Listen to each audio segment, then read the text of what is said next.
시간에는 선민을 향한 하나님의 계시라는 제목으로 은혜를 나누었으면 합니다. 선민이라는 것이 누군지는 여러분 잘 아실 것입니다.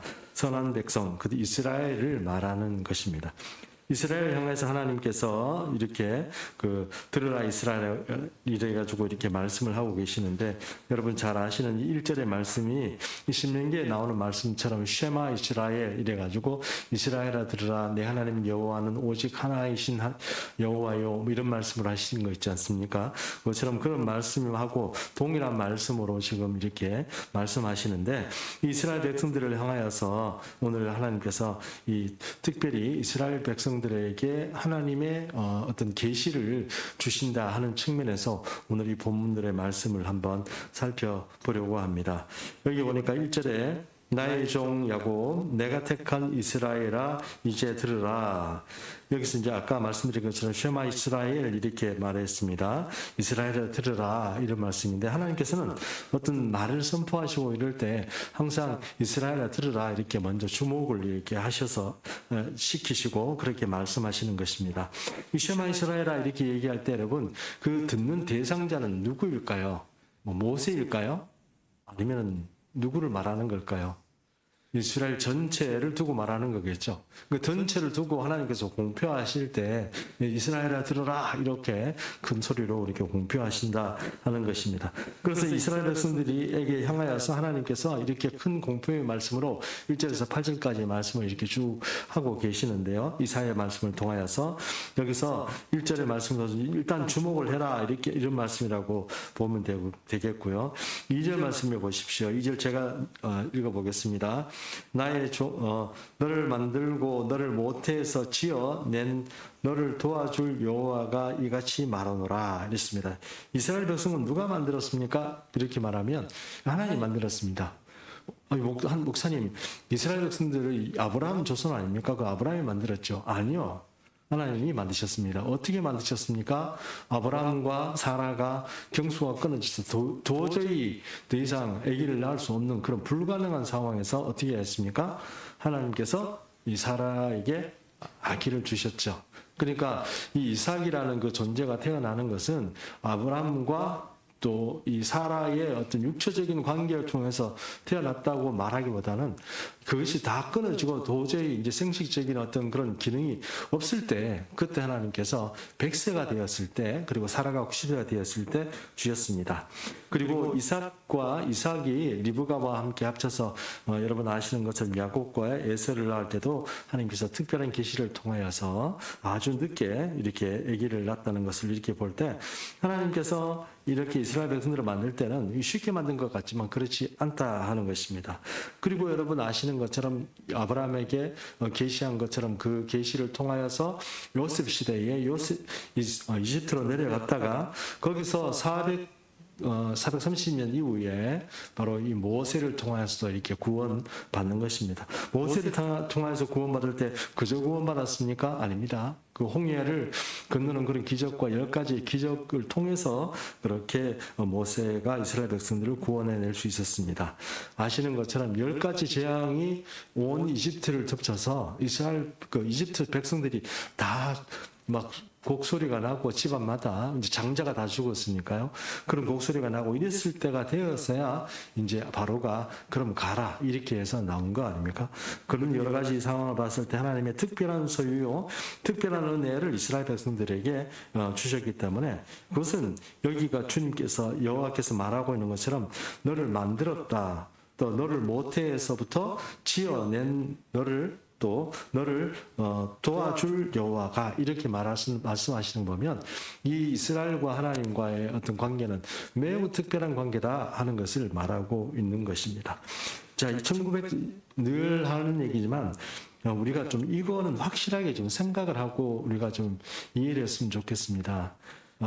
아직도 많은 교회들이 1948년도 이전에 알게 된 신학을 가지고 있습니다. 그 얘기는 어떤 거냐면 이스라엘 백성들이 이 땅에 진짜로 존재하지 않는 그런 신학을 가지고 계속 이제 얘기를 하고, 그러니까 그런 거는 그런 거를 가지고 계속 이제 얘기를 하게 되는데, 그러면 이 성경의 말씀들이 제대로 풀리지가 않습니다. 그 말은 이스라엘을 인정하고 나서 그 이스라엘을 성경에 나와 있는 말 그대로 그 이스라엘 이렇게 나와 있는 그 문자에다가 현재 지금 살아있는 그 이스라엘 민족을 딱 집어 넣어야 답이 나와요.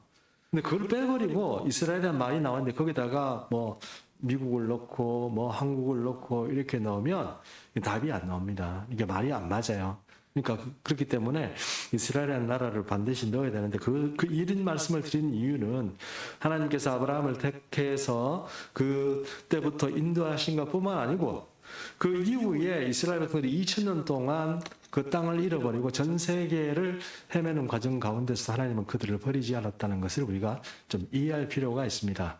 그러면 앞으로 지금 이스라엘 정복 48년도 2000년 만에 지금 이스라엘 땅이 생겼다 하는 것은 우리가 생각하기에는 2000년 만에 나라가 생길 수도 있지 이렇게 생각할지 모르지만 그건 불가능한 문제입니다.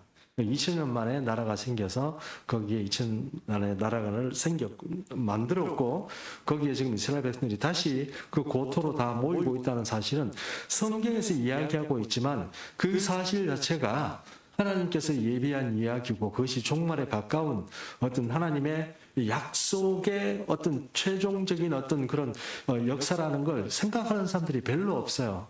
교회 다니는 사람들도 그게 뭐 어떻단 말인가 이런 식으로 생각한단 말입니다. 근데 그게 그렇지 않다는 거예요.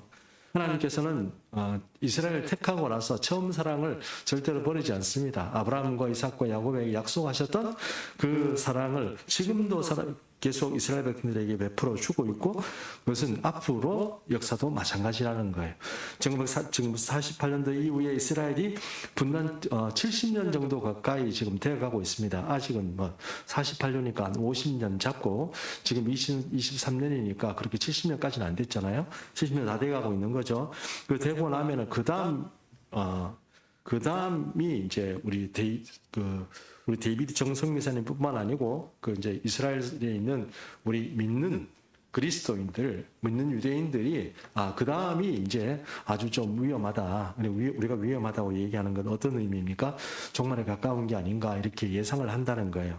그래서 전 세계에 있는 사람들은 아무도 감동도 없고 감화도 없이 그냥 막 살아가는데 유대인들 특별히 믿는 유대인들은 벌써 자기들이 이게 지금 상황이 지금 끝에 가까이 오는 거라는 것도 그 민족들은 안다는 거죠. 그래서 그냥 일반적인 우리 그리스도인보다 유대인들이 점점 더 이 종말에 대한 대비를 잘하고 있는 게 아닌가 하는 생각을 하는 것입니다.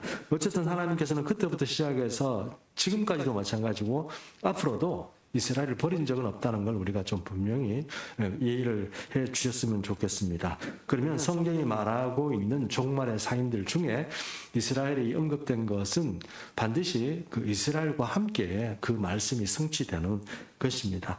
그래서 그런 것들을 좀 우리가 잘 생각을 하고 이 성경을 읽었으면 좋겠다는 것입니다.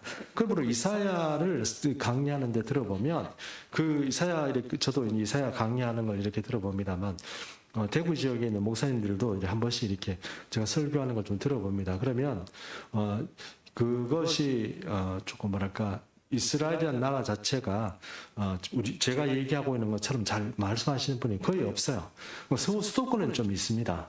수도권은 좀 있고 수도권뿐만 아니고 이제 약간 세계적으로 글로벌하게 좀 네트워크가 된 그런 조금 이렇게 깨어있는 분들은 이런 얘기를 좀 합니다. 그런데 이제 지방에서 우리가 대구에서 이렇게 얘기하니까 이제 별로 그렇게 좀 제가 설교를 잘 못해서 그런지 모르지만 별로 그렇게 감심이 없는 것 같아요.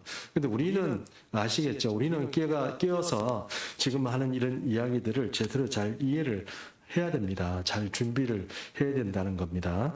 그래서 오늘의 이 말씀도 마찬가지고 이스라엘 백성들은 결코 하나님 버리지 않았고 앞으로도 마찬가지다. 그런 생각을 가지고 오늘 이 말씀들을 좀 봐야 되겠고 여기서 그래서 너를 만들고 너를 모태에서 지어낸 너를 도와줄 여호와가 이같이 말하는데 나의 종 야곱 내가 택한 여수르나 두려워하지 말라. 이 얘기는 무슨 얘기입니까? 앞으로 어려운 일들이 두려워할 일이 생긴다는 거예요. 세상에서 이제 이 전 세계를 향하여서 두려운 일들이 생기는데 단지 두려워하지 마라. 이렇게 하나님께서 그 백성들에게 말하는 거예요. 왜 그러냐면 내가 미리 얘기 다 너 얘기 해줬잖아. 성경의 어떤 그 얘기들, 이야기들, 앞으로 될 이야기들, 너희 백성들을 향한 모든 이야기들 내가 얘기 다 해줬으니까 너희는 다른 이방인들이 두려워 떠는 것처럼 종말이 온다고 해서 두려워할 필요 없어. 내가 이렇게 할 거야. 미리 다 얘기해 준 거야. 그 얘기를 지금 오늘 이 말씀을 하신다 하는 것입니다. 그래서 여기서 뭐 여수르나 이런 말이 있는데, 여수르라는 말을 한번 이렇게 좀 보면, 여수룬이라는 이 말이 원래 히브리 말로 하면 예슈룬인데, 예슈룬 되는데 이게 성경에서 4번 나와요. 이 예슈룬이라는 말 자체가 의미가 정확하게 어떤 거다 하는 것을 아는 사람이 없어요. 근데 왜 하나님께서 예슈룬이라고 이스라엘 백성을, 야곱 백성을 그렇게 부르는지는 모릅니다. 그런데 성경이 4번 쓰였는데 2번은 긍정적으로 쓰이고 2번은 조금 부정적으로 쓰였어요. 오늘 말씀에 이 야곱아 예슈루나 이렇게 얘기할 때는 어떤 의미입니까? 긍정적인 의미로 쓰이는 거죠. 아주 긍정적인 의미로 쓰이는 것입니다. 내가 굉장히 호감을 가지고 별칭을 부를 때 뭐 이렇게 이런 예슈르나 이렇게 부른다는 것입니다. 예를 들어서 우리 아이들이 어릴 때 이렇게 뭐 호랑이 인형을 가지고 놀았거든요. 호랑이 이런 거 가지고 놀았는데, 호랑이 우리 인형을 가지고 놀았는데, 우리 이름이 시원입니다. 시원아, 호랑이 봐라, 호랑이 왔다 이러면은 이제 울음을 그쳐요. 울음을 그치는데 우리가 그 인형 이름을 뭐라고 붙였냐면 어흥이라고 불렀어요. 그 인형 이름을. 어흥이라고 부른 건 제가 볼 때는 우리 아이들 달래기도 하고 또 아이들이 제일 좋아하는 거기 때문에 그 이름을 이제 별칭을 붙이는 거죠. 똑같습니다. 하나님이 봤을 때 이스라엘을 부를 때 조금 별칭이 있는데 그것이 무엇입니까? 여수르나 이렇게 부른단 말입니다. 근데 여수르라는 말, 이 말 자체가 의미가 어떤 의미냐면 정직한 자, 올곧은 자 이런 뜻이거든요. 그러면 여수르나 이렇게 얘기하면 여기서 지금 이스라엘 백성들을 보고 너희는 정직한 자야, 뭐 이렇게 정직한 자야, 올곧은 자야 이렇게 이스라엘을 부른다는 거죠. 근데 아까 1절하고 대꾸죠, 그죠? 야곱아 이스라엘아, 또 야곱아 여수르나 이렇게 대꾸를 이렇게 이루는 거예요.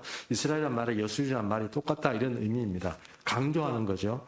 근데 강조하는데 여기 이 여수르는 왜 하나님께서 이 이스라엘 백성들을 이렇게 그 여수른이라고, 그러니까 왜 올곧지도 않은 백성을 가지고 제대로 바르게 살지도 않는 백성을 가지고 하나님께서 여수른이라고 부르냐? 그것은 하나님께서 택한 백성이기 때문입니다. 다른 게 없고, 실제로 이 사람들이 정직하고 올곧으냐? 그렇지는 않죠. 그렇지는 않지만 하나님께서 이 백성들을 내가 택하였기 때문에, 내가 선정하였기 때문에, 내가 지었기 때문에 올곧은 거예요. 그게 바른 거예요. 하나님이 책임지는 거예요. 그게 그래서 내가 이 죄인이고 나쁜 놈이고 그렇지만 어긋난 사람이고 그렇지만 하나님께서 내 소유이기 때문에 그것을 올바르게 이제 불러주시고 그것을 올바르게 하겠다 하는 그런 의지가 들어져 있는 말씀인 것입니다. 신명기 32장 15절 말씀이 있습니다. 제가 한번 읽어보겠습니다. 그런데 여수르나 기름짐에 발로 찼도다. 내가 살찌고 비대하고 윤택함에 자기를 지으신 하나님을 버리고 자기를 구원하신 반석을 업신여겼도다. 이렇게 말했습니다. 여기서는 여순이라는 말이 굉장히 부정적으로 쓰이죠. 부정적으로 왜 부정적으로 쓰이냐? 이 부정적으로 쓰이는데 이 부정적으로 쓰이는 것을 이 칼빈은 이렇게 말합니다. 칼빈은 이것을 어떻게 얘기하냐면 그 이름의 뜻답게 마땅히 의로운 길을 걸어야 할 이스라엘이 도리어 배교의 길을 걷고 있으므로 이를 꾸짖기 위해 역설적으로 여수른이라고 불렀다. 이렇게 이제 칼빈은 주석을 했습니다. 그 말인즉슨 이제 여수르나 이렇게 얘기할 때 좀 비꼬는 말로 그렇게 했다는 거죠. 너 알고 이 잘난 놈아 이렇게 얘기하면 그게 실제로 잘났다고 얘기합니까? 예를 들어서 뭐 우리가 얘기해도 그래 니 잘났다 이러면 진짜로 잘났어 얘기한 거예요? 무슨 이 일을 잘 못하시는구나.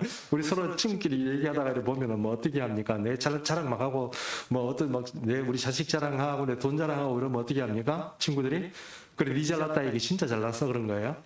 비꼬는 말이죠. 똑같은 말입니다. 여기 신명기에 하는 말씀은 바로 그런 의미로서 여술인이라는 말이 쓰였다는 것입니다.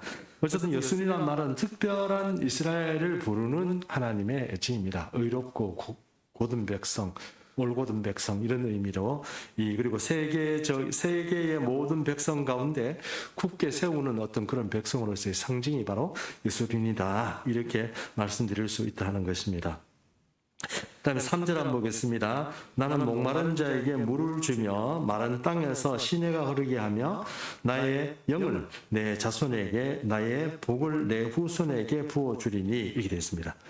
여기 보면 이제 하나님께서 어떤 그 목마른 자에게 물도 주고 그다음 마른 땅에는 뭡니까? 시내가 흐르게 하고 이렇게 말을 하는데 이거를 땅에 대해서 그대로 얘기할 수는 없지만 한 가지 그냥 이익하고 다른 얘기입니다. 한 가지 다른 얘기인데 하나만 얘기할게요. 이사야 말씀 이런 거 보면 보통 우리 보면 사막에 샘이 넘쳐흐리리라. 그 다음에 시내가 흐르고 뭐 그런 표현이 나오지 않습니까? 꽃들이 만개하고 그런 표현이 이사야에 나오죠. 근데 우리는 그것이 불가능하다고 생각만 하잖아요. 불가능하다 그런 거는 없다 이렇게 생각하는 성경에서 나와 있는 것처럼 이제 그런 지금도 이제 그 사막이 그 이스라엘 땅에도 있습니다. 유대 광야 산지에도 있고요. 사막 여러 군데 있는데 거기에는 식물들이 잘 못 자라요. 근데 그런 사막 기후에 있는 그런 지형에 뭐 물이 흐르고 그 다음에 뭐 샘물이 흐르고 꽃이 피고 이게 안 된다고요. 근데 왜 이런 말씀 표현이 있는가 이렇게 하면 이스라엘 백성들에게 이제 한국 선교사님 한 분이 질문을 한 거예요. 아니 이거 왜 이런 표현을 했습니까? 이러니까 이 사람이 한국 선교사님을 보면서 이 사막에 꽃이 핀다는 것들을 자기들이 믿는다는 거예요. 어떻게 가능합니까? 최근에 와서 여러분 인도네시아가 아니고 사우디아라비아에서 네옴시티라는 걸 만드는 거 아십니까? 네옴시티 사막에다가 엄청난 200층 규모의 도시를 이렇게 얼마나더라? 엄청 긴 길이를 이렇게 짓는다는 거예요. 사막에다가.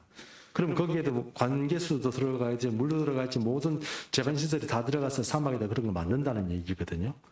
근데 그게 되냐 안 되냐 그런 걸 떠나가지고 지금 이스라엘 땅에도 만약에 어떤 재화가 좀 집중이 되고 뭔가 이렇게 하면은 그 사막에 우리가 성경이 말하고 있는 것처럼 만드는 건 우리 시대의 기술로는 별거 아니라는 겁니다. 별거 아니라는 건 아니지만 돈도 많이 들어가고 그렇게 했지만 그게 가능하다 이 얘기입니다.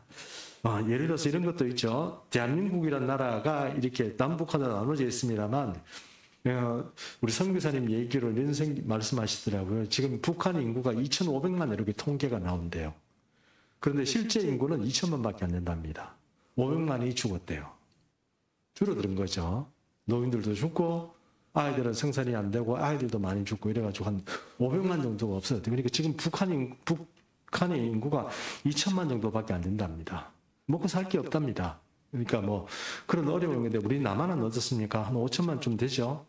지금 조금 앞으로 어떻게 될지 모르겠습니다만 그래도 5천만 정도 되지 않습니까? 우리는 이게 지금 북한하고 우리 남한하고 인구가 그때 우리가 갈라질 때마다 별로 차이가 안 났어요. 근데 지금 어떻습니까?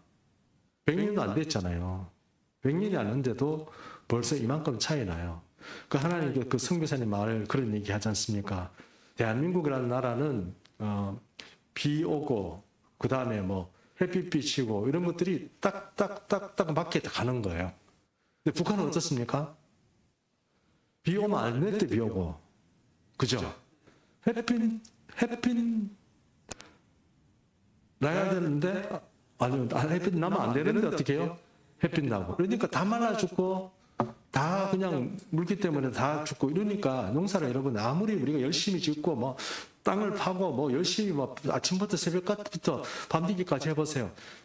비가 안 맞춰주죠. 햇빛 안 맞춰주면 그게 끝장인 거예요. 그러니까 여러분 그런 거 생각해 보면 하나님께서 이 광야, 이 북한이라는 그 땅 자체가 완전히 지금 다 형편없죠. 농사가 잘 안 된답니다. 이거 농사를 열심히 해가지고 우리는 보통 농사 때문에 별로 걱정하는 거 없잖아요. 근데 북한은 어떻습니까? 한 포기 한 포기 그냥 정성을 들이고 땀을 들여가지고 그렇게 사는데도 이 생산한 거 보면은 아주 빈약하고 그렇지 않습니까? 그게 생각에는 사람이 열심히 안 해서 그렇습니까? 아닙니다. 하나님 안 도와주면 안 되는 거예요. 그렇기 때문에 이스라엘 나라 자체가 앞으로 그 적과 꿀이 흐르는 땅이 될 건가 하는 문제에 대해서 이방인들은 어렵다 이렇게 생각하지만 이스라엘 백성들이 어떻게 생각해요?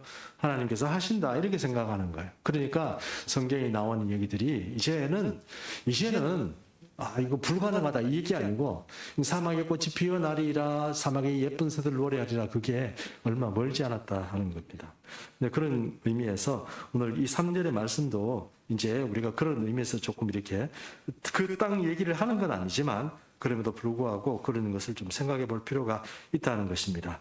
근데 여기 보면 참 특별한 그 메시지가 있는데 그게 뭐냐 하면은 바로 내가 뭘 부어주냐면 영을 내 자손에게 그죠? 영을 그죠? 맞죠? 내가 나의 영을 내 자손에게 나오죠? 여기 영이 뭐죠? 그렇죠. 성령을 어떻게 하겠다고요? 이스라엘 백성들에게 부어주겠다는 거예요. 성령을 부어주겠다는 거예요. 그러면 성령이 부어지면 일반적으로 우리가 생각하는 사람의 일과 성령의 일이 완전히 차이 나는 것처럼 성령의 역사가 일어난다는 거예요. 에레미야 2장 13절 말씀 한번 보겠습니다. 에레미야 2장 13절 말씀 제가 읽겠습니다. 내 백성이 두 가지 악을 행하였나니 곧 그들이 생수의 근원인 나를 버린 것과 스스로 물 웅덩이를 판 것인데 그것은 그 물을 가두지도 못할 터진 웅덩이라 했습니다. 터진 웅덩이에다 아무리 물을 길러 넣어 보세요. 그게 계속 흘러서 이게 물이 갇히지 않을 거 아닙니까? 그 다음에 또 어떻습니까? 물의 근원 대신 하나님을 버려버린 거예요. 그것이 바로 북한과 비슷한 상황이라고 보시면 되겠죠. 그런 상황이라면 그 땅은 절대로 살아나지 못할 겁니다. 그처럼 그런 땅이었는데 앞으로는 어떻게 하겠다는 거예요? 이제는 바꾸겠다. 그리고 이스라엘 백성들을 너무 살아가는데 힘들고 핍박하고 괴로웠는데 이제는 바꾸겠다 하는 겁니다. 자, 이왕 이게 나왔으니까 지금 그럼 이스라엘이 지금 잘 사느냐? 1948년대 독립하고 나서 잘 사느냐? 그렇지는 그런 것도 있지만 잘 그런지 못한 것도 좀 있습니다. 근데 여러분 그 좁은 땅에다가 지금 계속 어떻게 이스라엘 백성들이 지금 알리야를 하고 있죠. 돌아오고 있지 않습니까? 그래서 이 이스라엘 백성들이 알리야하고 있는 상황에서 가장 마지막에 돌아올 수 있는 그런 가능성이 있는 게 미국이 아닌가 이렇게 얘기하는데요. 미국만큼 지금 돌아와 있는 사람들이 살고 있습니다. 800만 정도가 미국에 살고 있습니다. 800만이. 그리고 지금 이스라엘 땅에 살고 있는 사람도 한 800만 되고. 그럼 언제 돌아올까요? 미국 사람들은 언제 돌아올까요?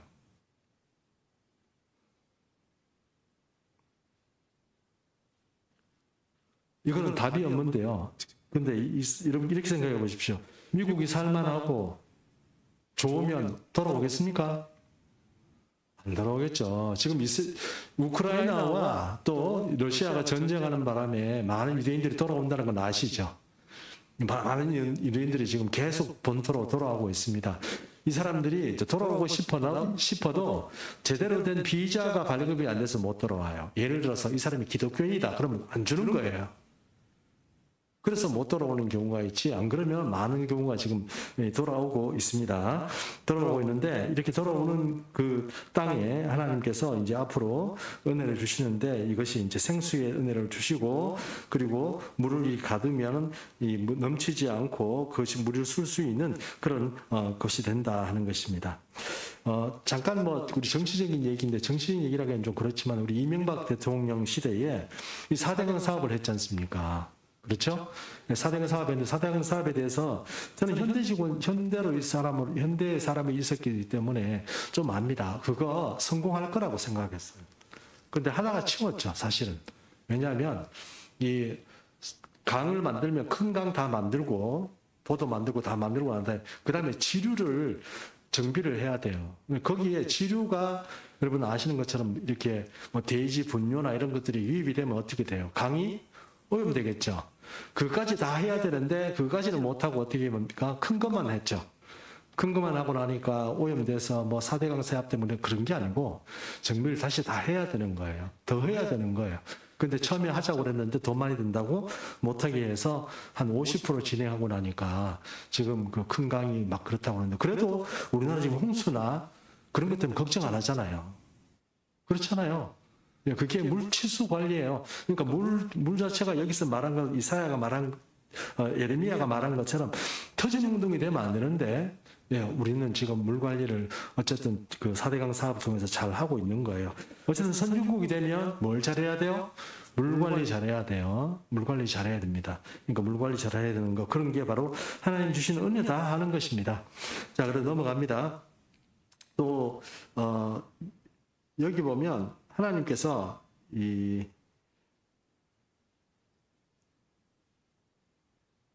요엘서 말씀이 내가 버렸지? 요엘서 말씀 보겠습니다. 요엘서 2장 28절 29절 한번 보겠습니다. 요엘서 2장 28절 29절 우리 한번 같이 합독할까요? 시작. 그 후에 내가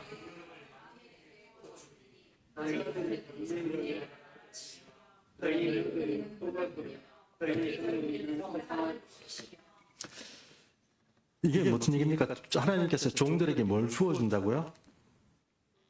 내용을 보여주는데 언제 부어줘요? 여기 그 후라고 되어 있는데 그게 이제 말세를 말하는 겁니다. 이 종말에쯤 되면은 하나님께서 사람들에게 뭘 부어주냐면 하나님 성령을 부어주세요. 그러면 이스라엘 백성들에게 뭡니까? 이 눈이 밝아지고 영적인 안목이 생기고 통찰력이 생기고 막 온갖 이적 같은 것들이 많이 일어난다는 거예요. 그것들이 여기서 나와 있는 건 요엘서 2장 28절에서 29절처럼 환상도 보고요. 꿈도 꾸는데 그 꿈이 그냥 개꿈, 속꿈 이런 게 아니고 아이고 참 제가 어젯밤에 속꿈 꿨습니다. 소가 나타나가지고 뭐 죄송합니다. 개꿈, 속꿈 이런 거 말고 하나님께서 메시지가 있는 꿈을 주십니다. 그 정확하게 어떤 인물들이 등장해서 어떤 거 딱딱딱딱 이렇게 하는 거 보면 하나님이 주시는 메시지 같은 게 있습니다. 근데 그런 것들이 이제 하나님께서 누구에게 준다고 이스라엘 백성들에게 혹은 이 종말에 하나님의 종들에게 부어주신다는 거예요. 그러니까 세상을 보는 눈이 사람들이 보는 어떤 뭐 예측을 하고 뭐 이렇게 될 거다 이렇게 하는 그런 게 아니고 세상적인 눈이 밝아진 거 영적인 안목이 생기고 영적인 시야가 생기는 거예요. 그래서 여러분 성령은 하나님께서 이스라엘 백성들이 줬다고 말한 것처럼 우리도 받아야 됩니다. 이거 안 받으면 여러분 과거에는 괜찮았어요. 솔직히 70, 80년대만 해도 신앙생활 할 때 성령 그때도 성령 받아야 되겠지만 이 성령이 부어주시는 은혜가 없었어도 신앙생활 하는데 전혀 지장 없었어요. 교회에서 가르치는 대로 그냥 이렇게 배우면 됐어요. 근데 앞으로는 힘듭니다. 이게 성령이 부어주시는 그 은혜 가운데 영적인 안목이 있어야 이제 구분이 됩니다. 구분이 될 때가 됐고요. 구분이 안 되면 분별력이 안 생기면 안 되겠지 않습니까? 이스라엘 백성들에게도 마찬가지입니다. 이 종말의 시간에 하나님께서 뭘 부어주시니까 성령을 부어주시겠다 하는 것입니다. 성령이 있어야 환상도 보고 뭐 꿈도 꾸고 뭐 예언도 하고 이렇게 해서 제대로 볼 줄 아는 안목이 생긴다는 것입니다. 성경을 이해하는 것도 마찬가지입니다. 성령이 감동으로 사람들에게 그 저자들을 통해서 쓰게 한 성경인데 성령이 가르쳐주지 않는데 어떻게 성경을 제대로 된 안목을 가지고 읽을 수 있겠어요? 못 읽는 겁니다. 무슨 신문을 읽는 것처럼 그렇게 그냥 이해하는 거지 문학적으로는 이해할 수 있겠지만 그 성경이 가지고 있는 깊은 내용을 알 수가 없어요. 그러면 성경 무조건 우리가 받아야 그것이 깊은 통찰력을 가질 수 있다는 것입니다. 그러면 하나님께서는 이스라엘 백성들에게 뭘 주겠다? 내용을 주겠다 하는 겁니다. 자, 그 다음에 또 하나 말씀, 나의 복을 내 후손에게 주겠다. 이렇게 됐습니다. 나의 복을 주겠다고 되어 있죠. 나의 복을 내 영을 주고 또 내 자손에게 나의 복을 내 후손에게 부어준다. 이렇게 얘기했습니다. 여기 보니까 이게 이 복의 얘기를 잠깐 하면 이런 얘기입니다. 예를 들어서 마태복음 말씀에 이런 말씀이 있죠. 구하라 그러면 너에게 주실 것이요, 찾으라 그러면 너희가 찾을 것이요, 문을 두드리라 그러면 너희에게 열릴 것이라 그런 말씀이 있잖아요. 그리고 그런 말씀을 하나님께서 너희가 악한 자라도 자식에게 좋은 것을 줄 줄 알거든 이렇게 말씀이 나오거든요. 근데 그 누가복음 버전에는 어떻게 되어 있냐면 너희 그 구하는 자에게 성령을 주시지 않겠느냐 이렇게 되어 있습니다. 그렇죠? 그러면 우리에게 좋은 것이 뭐고 우리에게 복이 뭘까요? 성령을 받는 거예요. 성령을 우리가 받는 게 이게 제일 중요하다는 것입니다. 그러므로 우리가 성령을 받지 않겠다는 것은 내가 복을 받지 않겠다는 얘기하고 똑같은 거예요. 과거처럼 성령을 받으면 무조건 방언하고 와 이러고 기적을 일으키고 이런 의미가 아니고, 성령 우리에게 눈이 밝아지고 마음의 평화가 있고 바른 길을 가게 하는 그런 어떤 실제적인 하나님의 영입니다. 그 인도하심이 있는 영이죠. 그런 것들을 받아야 된다는 거예요. 선지자들이 무슨 영을 가지고 합니까? 선지자들이 자기의식 가지고 합니까? 아닙니다. 성령으로 하는 거예요. 성령으로 가지고 하나님께서 주시기 때문에 결국은 이 하나님께서 성령으로 은사를 부어주시는 것도 마찬가지고, 또 우리가 구해서 하나님께 받을 것도 뭐예요? 그 복이란 게 성령이다. 이렇게 말씀할 수 있다는 것입니다. 자, 4절 말씀 한번 보겠습니다. 그들이 곧 풀 가운데서 솟아나기를 시냇가에 버들같이 할 것이라. 버들이 여러분 아시죠? 버드나무 아시지 않습니까? 버드나무처럼, 그러니까 풀이 이렇게 있는데 거기서 버드나무처럼 이렇게 올라온다 이런 뜻이거든요. 버들가지라는 게 우리가 말하는 것처럼 무슨 강아지 풀처럼 생긴 그런 게 아니고 버드나무를 얘기한대요. 그러면 어떤 얘기입니까? 이 풀은 뭐고, 그럼 버드나무는 뭐예요?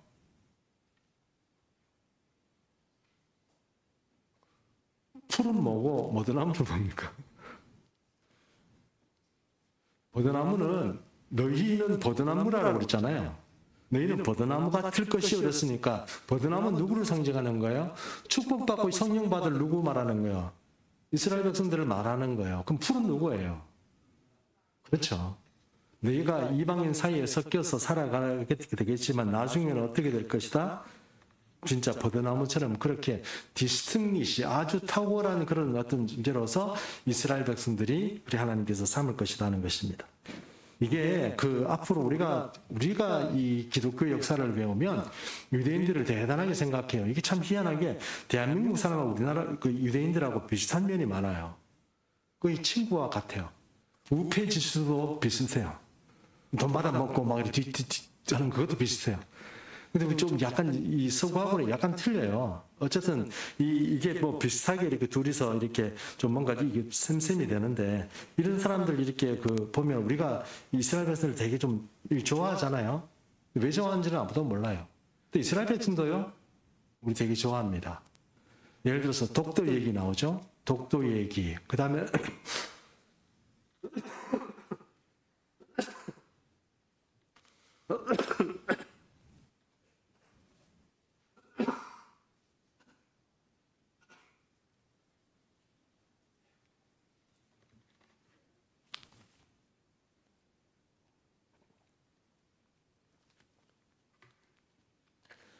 그리고 유엔 가입 문제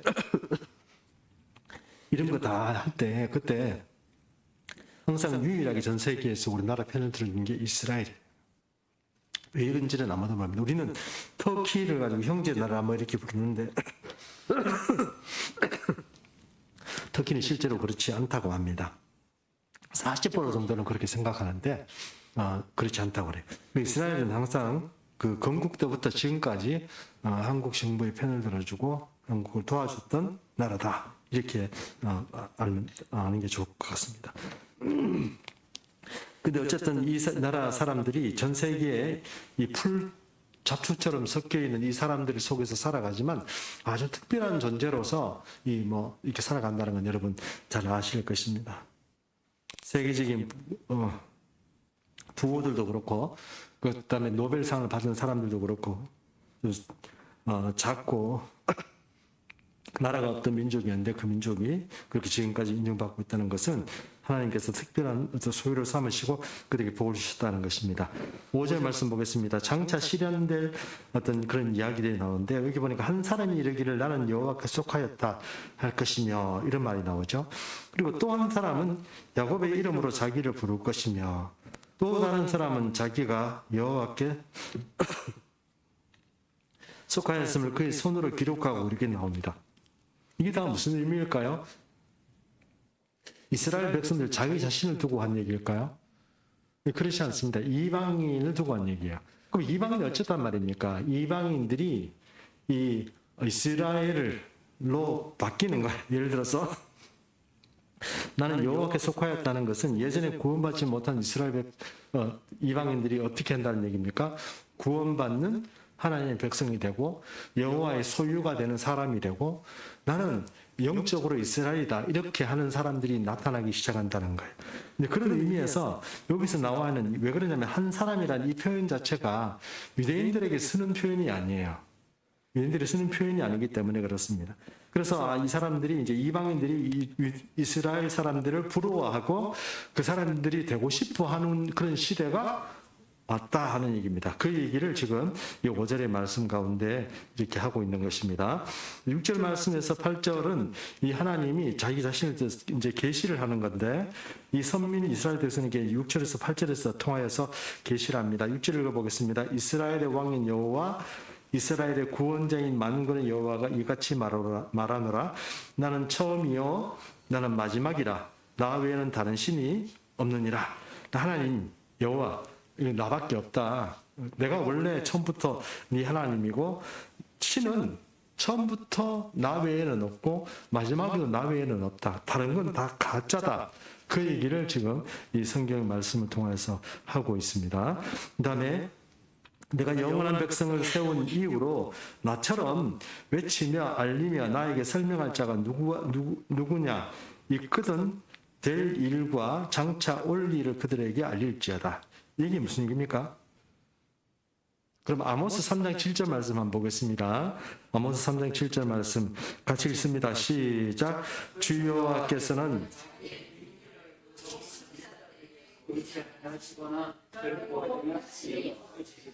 그러면 하나님께서 어떤 일을 우리 믿는 백성들이나 아니면 이스라엘 백성들을 향해서 하나님께서 어떤 플랜을 계획을 짰다고 만약에 예상을 하면 그 계획은 그 백성들에게 알려주십니까? 안 알려주십니까? 알려주신다는 거예요. 반드시 알려주십니다. 그래서 하나님께서 선지자를 통해서 우리가 선지자의 기록을 선지서들의 기록을 보면 선지자들이 자기가 잘 알지도 못하는 사실에 대해서 다 기록을 놨어요. 일반적으로 선지자들 같으면 자기가 하나님께서 자기에게 계시해 준 모든 내용을 다 안다고 생각하잖아요. 근데 그게 아니고 하나님께서 기록하라는 대로 기록을 해요. 인봉하라면 인봉하고. 그건 어떤 의미입니까? 자기도 잘 모르고 하나님께서 시키는 대로 기록을 해놓은 거예요. 근데 그것이요, 나중에 되면 하나님께서 이 모든 것들이 때가 되면 때가 찬 경륜에 따라서 그것을 하나씩 열게 되겠죠. 어쨌든 하나님은 자기 종들에게 얘기를 다 해주신다는 거예요. 여러분, 우리가 종말에 대해서 얘기하면 언제 주님이 다시 재림에 오실지 아는 사람이 있어요, 없어요? 근데 종말에 대해서 우리가 모르는 사실이 있습니까? 거의 없습니다. 마음에 믿어지지가 않아서 그렇지. 종말에 대해서 얘기는 다 들었어요. 다 듣고 많이 얘기 들었는데 정확하게 어떻게 될지 모르고, 그리고 언제 오실지 몰라서 이제 오늘 오실라나 내일 오실라나 이렇게 생각할지 모르지만 사실 얘기는 다 아는 거예요. 그 왜 그렇습니까? 성경에 다 기록되어 있기 때문에 그래요. 기록되어 있지 않는데 하나님께서 그렇게 한다, 그런 건 없어요. 그러므로 오늘 이 아모스의 말씀처럼 내가 얘기 다 했다는 거예요. 만약에 나 외에 다른 신이 이 세상에 대해서 혹은 이스라엘 백성의 이 장래와 미래에 대해서 말할 수 있는 자가 있으면, 말할 수 있는 신이 있으면 나와서 얘기해봐라. 나는 우리 백성들에게 미리 다 얘기해줬다. 너희는 나와가지고 미래와 장래에 대해서 얘기를 해라. 내가 알기에는 나밖에 없다는 거예요. 이해하시죠?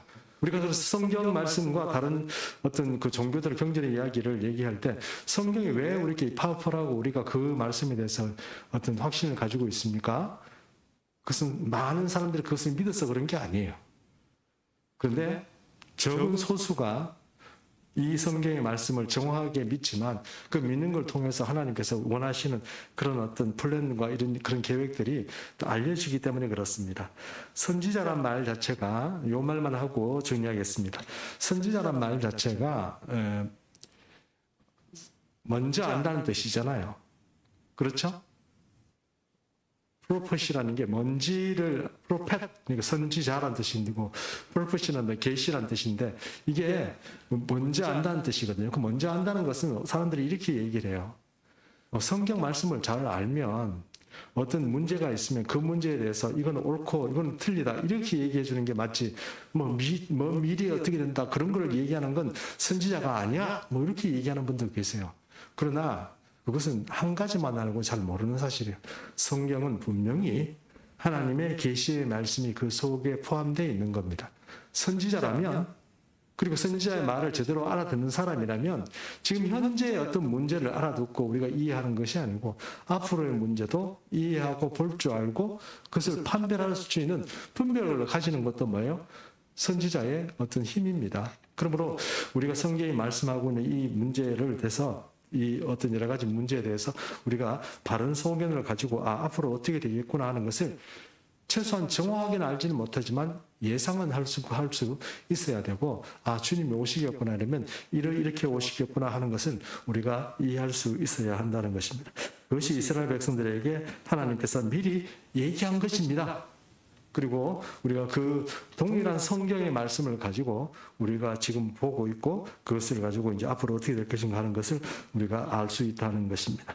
그러므로 이스라엘 백성들은 어떻게 살아야 됩니까? 두려워하지 말아야 됩니다. 걱정하지 말아야 됩니다.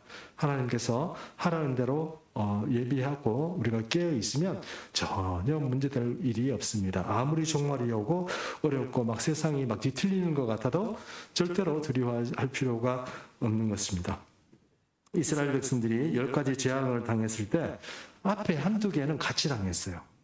그러나 그 이후에 이재앙부터 파리, 그다음에 그 뒤의 재앙들은요 하나도 이스라엘 백성들 안 당했습니다. 왜 그렇습니까?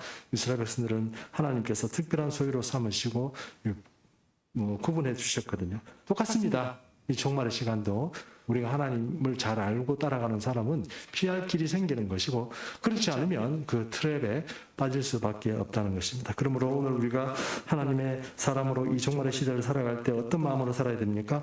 두려워하지 말고 겁내지 말아야 한다는 것입니다. 오늘의 메시지입니다. 기도하겠습니다. 살아계신 하나님, 오늘 이사야의 말씀을 들었습니다. 이사야의 말씀도 벌써 40